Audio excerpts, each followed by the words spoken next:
मैंने कहा यार तुम सरकार चला पाते नहीं हो, विपक्ष में तुम काम कुछ करते नहीं हो, ऐसे कैसे लोकतंत्र चलेगा? हो इनकम टैक्स को भेज दो, सीबीआई को भेज दो, ईडी को भेज दो, आरोप लगा दो, मुकदमे कर दो, जेल में डाल दो, जांच करा दो, छापे डलवा दो, यहीं तक सीमित है।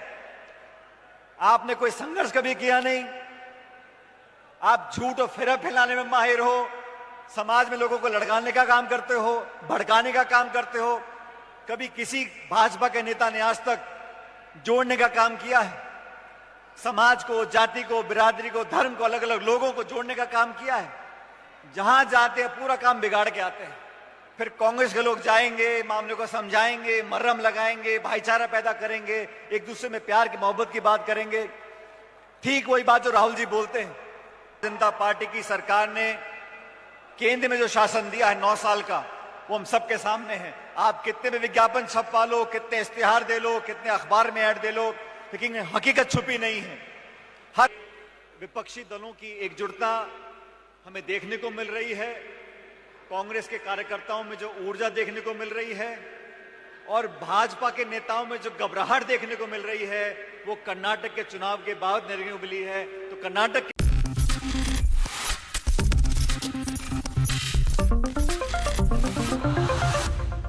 2024 जहां एक तरफ काफी नजदीक है, वहीं दूसरी ही तरफ देखा जाए तो मोदी सरकार की मुश्किलें दिन प्रतिदिन बढ़ती हुई नजर आ रही है, क्योंकि सवालों के घेरे में है हमारे देश के प्रधानमंत्री नरेंद्र मोदी और उन्हें लगातार चुनौती दे रहे हैं हर एक दिग्गज नेता से लेकर हर एक छोटे दल के नेता। क्योंकि देखा जाए तो मोदी सरकार के नेतृत्व में ऐसे कई सामाजिक घटनाएं होती हुई नजर आ रही हैं, कई ऐसी राजनीतिक घटनाएं हो रही हैं जिसके चलते वह सवालों के घेरे में है और मांग ये तक की जा रही है कि अब उन्हें इस्तीफा दे देना चाहिए। लेकिन इसी बीच देखा जाए तो पीएम मोदी को कई बड़ी बड़ी चुनौतियां मिल रही हैं। चुनौती मिल चुकी है महागठबंधन की तरफ से, जिस महागठबंधन का नाम रखा गया है इंडिया। और इस महागठबंधन को देखते हुए अब राजस्थान से पूर्व उप मुख्यमंत्री सचिन पायलट भी अपनी बात रखते हुए देखे गए हैं। देश के प्रधानमंत्री को एक बार फिर से उन्होंने एक बेहद बड़ी चुनौती दे डाली है। नमस्कार, मैं प्रांशु राठौर और आप देख रहे हैं नेक्स्ट 9 न्यूज। स्वागत है आपका हमारे स्पेशल प्रोग्राम सियासी सच में, जिसमें आज हम आपको बताने जा रहे हैं कि जब राजस्थान के वरिष्ठ नेता सचिन पायलट बेंगलुरु पहुंचे, जहां पर यूथ कांग्रेस अधिवेशन की तरफ से एक कार्यक्रम आयोजित किया गया और इस अधिवेशन में उन्होंने अपनी बात रखी।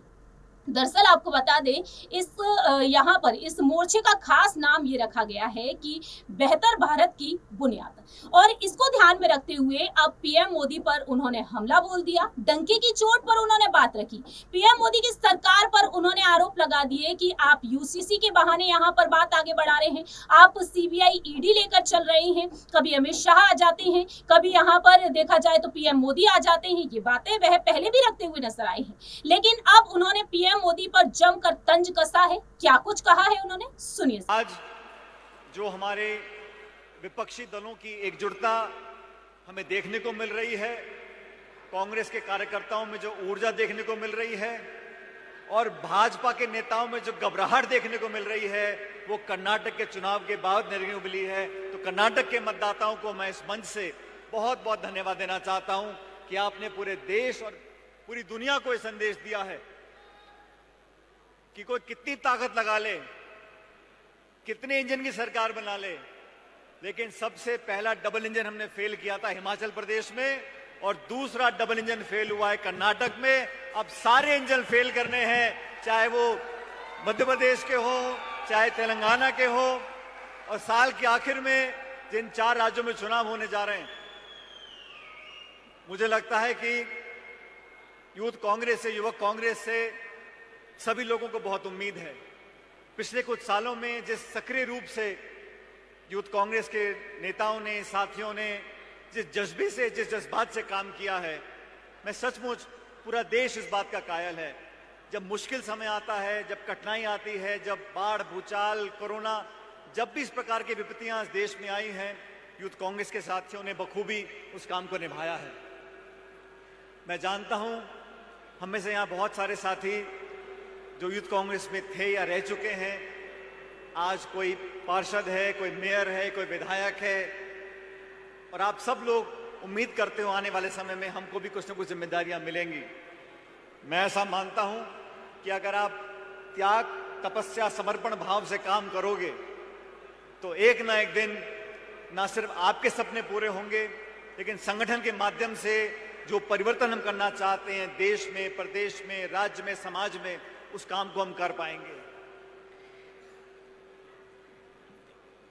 मेरे को राजनीति में लगभग 22 साल हो गए और इन 22 सालों में मुझे कांग्रेस पार्टी ने बहुत सारे अवसर दिए। मैं दिल्ली में मैंने काम किया, प्रदेश में काम किया, सांसद के रूप में काम किया, केंद्र के मंत्री के रूप में काम किया, लेकिन जिस काम में सबसे ज्यादा मजा मुझे आया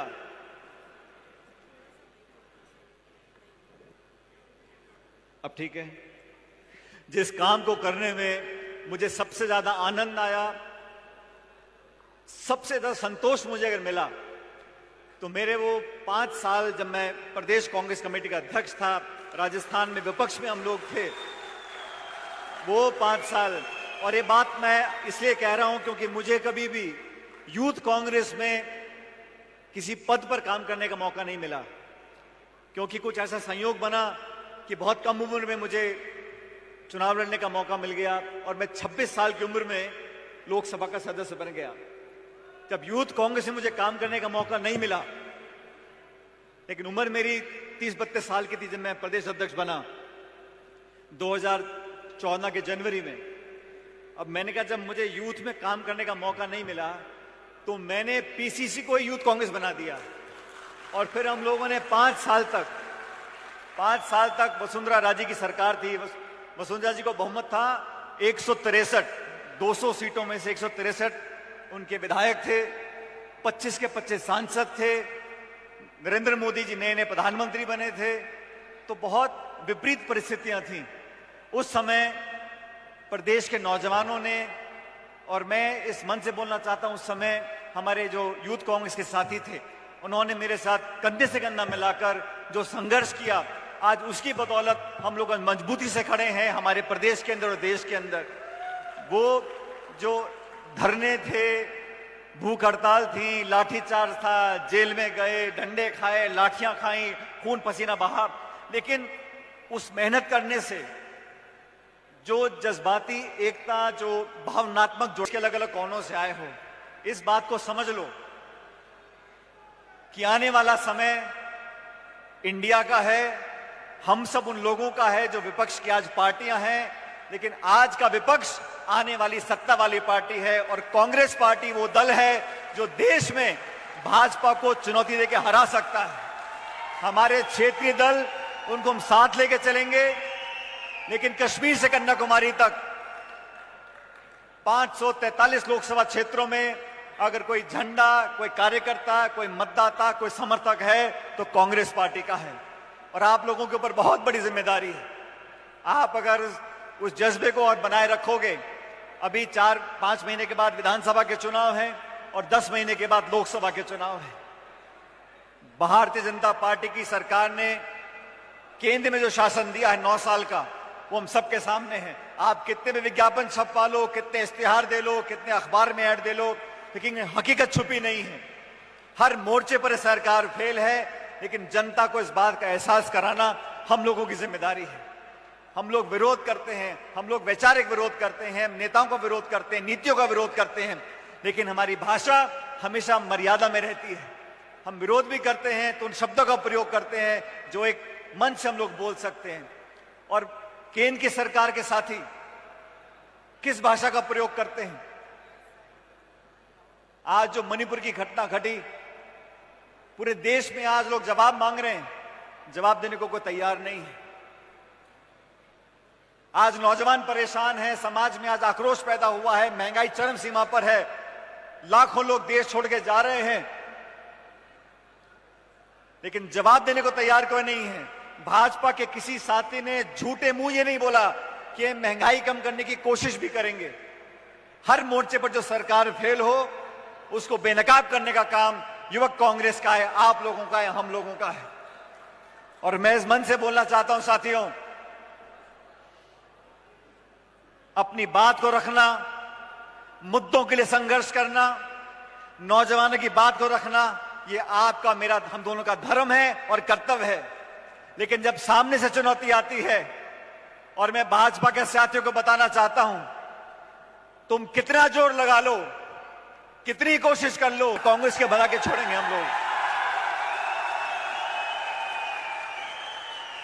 ये लोग ना तो सरकार चला सकते हैं और ना विपक्ष का काम कर सकते हैं। मैंने तो उनको बोला, मैंने भाजपा के साथियों को बोला राजस्थान के अंदर, मैंने कहा यार तुम सरकार चला पाते नहीं हो, विपक्ष पे तुम काम कुछ करते नहीं हो, ऐसे कैसे लोकतंत्र चलेगा? हो इनकम टैक्स को भेज दो, सीबीआई को भेज दो, ईडी को भेज दो, आरोप लगा दो, मुकदमे कर दो, जेल में डाल दो, जांच करा दो, छापे डलवा दो, यहीं तक सीमित है। आपने कोई संघर्ष कभी किया नहीं। आप झूठ और फिर फैलाने में माहिर हो, समाज में लोगों को लड़काने का काम करते हो, भड़काने का काम करते हो। कभी किसी भाजपा के नेता ने आज तक जोड़ने का काम किया है? समाज को, जाति को, बिरादरी को, धर्म को, अलग अलग लोगों को जोड़ने का काम किया है? जहां जाते हैं पूरा काम बिगाड़ के आते हैं। फिर कांग्रेस के लोग जाएंगे, मामले को समझाएंगे, मरहम लगाएंगे, भाईचारा पैदा करेंगे, एक दूसरे में प्यार की मोहब्बत की बात करेंगे। ठीक वही बात जो राहुल जी बोलते हैं। कर्नाटक में जो आज परिणाम आए हैं, सचमुच जब भाजपा की सरकार थी तो रोज नई नई यहां पर ऐसे विवादित मुद्दों को लेकर राजनीति होती थी। उस तरह की राजनीति को खत्म करने का काम भारत जोड़ो यात्रा में राहुल जी ने किया कि हिंदू, मुसलमान, सिख, ईसाई, जाति, बिरादरी, इन सबको भूल जाओ, नौजवान की बात करो, उद्योग की बात करो, निवेश की बात करो, भविष्य की बात करो। इन मुद्दों को लेकर हमें जनता के बीच में जाना चाहिए। साथियों, आज खड़गे साहब हमारे राष्ट्रीय अध्यक्ष हैं, निर्वाचित अध्यक्ष हैं, कर्नाटक से आते हैं, 50 साल का उनका राजनीतिक जीवन है। हमारे यहां चुनाव हुआ, देश की हर राजधानी में मतपेटियां रखी गई थी, हम लोगों ने जाके वोट डाला।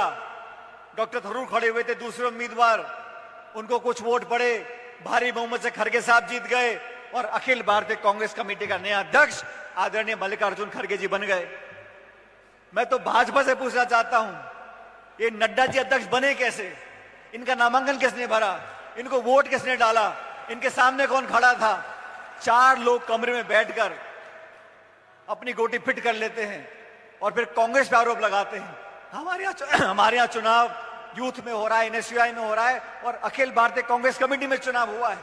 ऐसा कौन सा दल है जहां पर निष्पक्ष और पारदर्शी तरीके से चुनाव होता है? कमियां निकालना बड़ा आसान है, लेकिन हम लोगों ने वो कर कर दिखाया और ये प्रेरणा राहुल गांधी जी, सोनिया गांधी जी ने दी है। आज उनके नेतृत्व में कांग्रेस पार्टी दोबारा उस मुकाम पर पहुंचने जा रही है और ये मुकाम बहुत दूर नहीं है साथियों। ये आने वाले विधानसभा चुनाव में जीतेंगे, लोकसभा के चुनाव होंगे तो इंडिया जीतेगी, उसमें इंडिया जीतेगा 2024 के अंदर। नाम का मजाक उड़ा रहे हैं, मतलब नाम पसंद नहीं आया तो अब देश को बदनाम कर दो। कांग्रेस के लोगों से, विपक्ष के साथियों से इतनी नफरत, इतनी घृणा, ये शोभा नहीं देता। जो बड़ा आदमी होता है, बड़े पद पर बैठता है, उसका दिल बड़ा होना चाहिए। संवाद करो, चर्चा करो, मतभेद हो सकते हैं, कमियां हो सकती हैं, ये तो बात करने को तैयार नहीं है। इस प्रकार की राजनीति देश के लोकतंत्र के लिए शुभ संकेत नहीं है। ये संदेश हम लोगों को हिंदुस्तान के हर जिले में लेकर जाना है। आज युवक कांग्रेस की दुगनी जिम्मेदारी हो गई है। जब हम सत्ता में होते हैं तो सरकार का प्रचार करना होता है, जब विपक्ष में होते हैं तो हमें सबको साथ लेकर चलना पड़ेगा। केंद्र सरकार की, भाजपा की जो नीतियां हैं उसका खुलासा कर कर जनता के बीच में जाना पड़ेगा। आपने सुना कि किस तरीके से अब सचिन पायलट ने अपनी बात रखी है। चारों ही राज्यों राजस्थान, मध्य प्रदेश, तेलंगाना और छत्तीसगढ़ में जो विधानसभा चुनाव होने जा रहे हैं वहां पर जीत हासिल करने का उन्होंने दावा कर दिया है कांग्रेस खेमे की तरफ से, और लोकसभा चुनाव को ध्यान में रखते हुए भी आपने ये भी देखा कि किस तरीके से इंडिया महागठबंधन को लेकर पीएम मोदी ने तंज कसा था। उन्होंने ये तुलना तक कर डाली कि ईस्ट इंडिया कंपनी से भी उन्होंने तुलना कर डाली कि इसमें भी इंडिया शब्द जुड़ा था। और दूसरी ही तरफ देखा जाए तो अब सचिन पायलट ने खुलकर अपनी बात रखी है। राहुल गांधी भी पीएम मोदी पर पलटवार करते हुए देखे गए। फिलहाल देखा जाए तो पीएम मोदी को ये बड़ी चुनौती मिल चुकी है, लेकिन सचिन पायलट की इन बातों से, इन फैसलों से, इस ऐलान से आप कितना सहमत हैं? कमेंट सेक्शन में आप अपनी राय रख सकते हैं। फिलहाल के लिए हम चलते हैं, बाकी की तमाम अपडेट्स के लिए आप देखते रहिए नेक्स्ट 9 न्यूज।